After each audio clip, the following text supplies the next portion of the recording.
دی economist نے economic intelligence unit کی جائزہ رپورٹ جاری کر دی، جس میں کہا گیا ہے کہ پاکستان میں 2019 کے دوران مہنگائی میں اضافہ ہوا ہے۔ روپے کی قدر میں کمی مہنگائی کی سب سے بڑی وجہ ہے اور مکانات کے کرایوں، پانی اور بجلی گیس کے نرخوں میں اضافے نے بھی مہنگائی بڑھانے میں اہم کردار ادا کیا ہے۔ دی اکانومسٹ کی رپورٹ کے مطابق ہاؤسنگ، پانی، بجلی، گیس کے نرخ میں سال بہ سال 11.6% اضافہ ہوا۔ غذائی اشیاء کی قیمتوں میں 4.5% اضافہ ہوا۔ ماہ فروری میں افراط زر کی شرح 56 ماہ کی بلند ترین سطح پر پہنچ گئی، جبکہ زرعی پیداوار میں کمی بھی کھانے پینے کی اشیاء کی قیمت میں اضافے کا سبب بنے گی۔ مہنگائی کے طوفان پر عوام نے رد عمل کا اظہار کرتے ہوئے کہا کہ اصل میں نئی حکومت ہے، فی الحال عوام کو تھوڑا بہت بوجھ برداشت کرنا پڑے گا۔ عمران خان سے بہت سے عوامی نمائندوں کو امیدیں وابستہ ہیں، انشاءاللہ آگے چل کر حالات بہتر ہو جائیں گے۔ اصل میں نئی حکومت ہے، فی الحال تو جو ہے نا دیکھیں عوام کو تھوڑا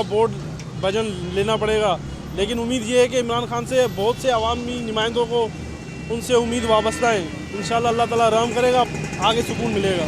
تاہم غریب آدمی کا گزارا کرنا دشوار ہو گیا ہے۔ غریب کیا کرے گا سمجھ سے بالاتر ہے، ہر چیز مہنگی ہو گئی ہے، فی الحال کوئی حل نظر نہیں آتا۔ سر غریب آدمی کو تو گزارا کرنا مشکل ہے، کیا کرے گا سمجھ سے باہر ہے۔ پیٹرول دیکھے تو اتنا مہنگا، ہر چیز مہنگائی بھی بڑھتی جا رہی ہے، کوئی کمی نہیں ہو رہی۔